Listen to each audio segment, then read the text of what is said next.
అందరికీ welcome back to my channel. ఈరోజు మన ఛానల్లో ఎంతో ఈజీ అండ్ సింపుల్గా పన్నీర్ బిర్యానీ ఎలా చేసుకుందామో చూసేద్దాం. ఈ బిర్యానీని బిగినర్స్ కూడా చాలా ఈజీగా చేసుకోవచ్చు. ఎంతో టేస్టీగా అండ్ ఈజీగా చేసుకునే పన్నీర్ బిర్యానీని స్టార్ట్ చేసేద్దాం. కావాల్సిన ఇంగ్రీడియంట్స్: పన్నీర్, ఆనియన్స్, పచ్చిమిర్చి, టమాటోస్, క్యారెట్, అల్లం వెల్లుల్లి పేస్ట్, కారం పొడి, ఉప్పు, ధనియాల పొడి, అలాగే బిర్యానీ ఆకు, లవంగాలు, ఇలాచీలు ఇలాంటి బిర్యానీకి కావాల్సిన ఐటమ్స్ అన్నీ తీసుకోవాలి. అండ్ కాజు, కొత్తిమీర, రైస్, పసుపు, హాఫ్ కప్ పెరుగు అండ్ లాస్ట్గా ఆయిల్. ముందుగా మనం తీసుకునే రైస్ని బాగా కడిగి పక్కన పెట్టుకోవాలి. రైస్ని ఒక హాఫ్ అన్ అవర్ ముందే కడిగి నానబెట్టుకుంటే బిర్యానీ మంచిగా కుక్ అవుతుంది.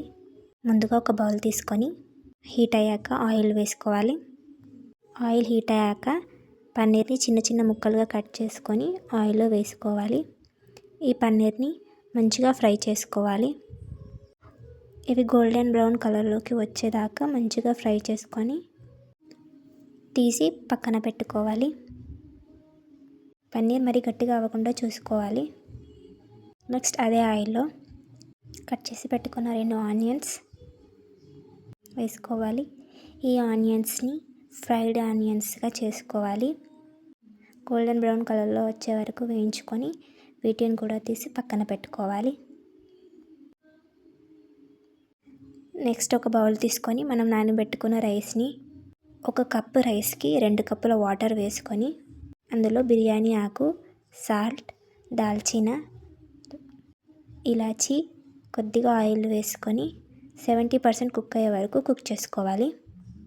నెక్స్ట్ ఆయిల్లో బిర్యానీ ఆకు, దాల్చిన, యాలకులు, లవంగాలు, అలాగే మనం తీసుకున్న బిర్యానీ సామాను మొత్తం వేసి తర్వాత అందులో కాజు వేసుకొని మంచిగా గోలించుకున్న తర్వాత క్యారెట్ వేసుకొని మంచిగా మిక్స్ చేసుకోవాలి.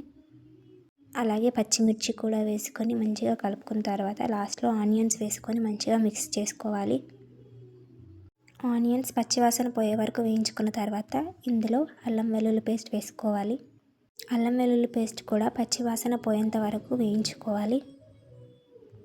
తర్వాత ఇందులో కొద్దిగా పసుపు వేసుకొని మంచిగా మిక్స్ చేసుకోవాలి. అలాగే మనం కట్ చేసి పెట్టుకున్న టమాటోస్ని ఇందులో వేసి మంచిగా మిక్స్ చేసుకోవాలి. టమాటోస్ మెత్తగా అయ్యే వరకు గోలించాలి. టమాటాని మంచిగా ఉడికించుకోవాలి.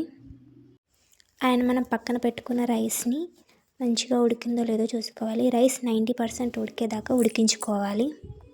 టమాటా మంచిగా ఉడికిందో లేదో చూసుకోవాలి. టమాటా ఉడికిన తర్వాత అందులో తగినంత కారం, తగినంత ఉప్పు మరియు ధనియాల పొడి వేసుకొని మంచిగా మిక్స్ చేసుకోవాలి. ఇందులో నేను గరం మసాలా వేయలేదు, ఎందుకంటే తక్కువ స్పైస్తో కుక్ చేస్తున్నాం కాబట్టి అందుకే గరం మసాలా వేసుకోలేదు. కావాలంటే మీరు వేసుకోవచ్చు. నెక్స్ట్ ఇందులో పెరుగు వేసి మంచిగా మిక్స్ చేయాలి. ఈ మిక్స్చర్ అంతా మంచిగా మిక్స్ అయ్యేటట్టు కలుపుకోవాలి.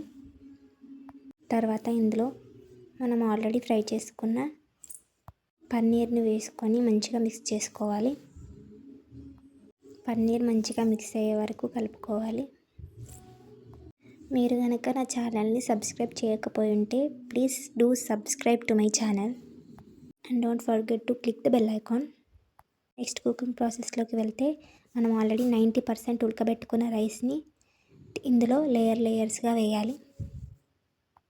కొద్దిగా కూడా వాటర్ లేకుండా చూసుకోవాలి. తర్వాత రైస్ని పన్నీర్ మిశ్రమాన్ని మంచిగా మిక్స్ చేసుకోవాలి.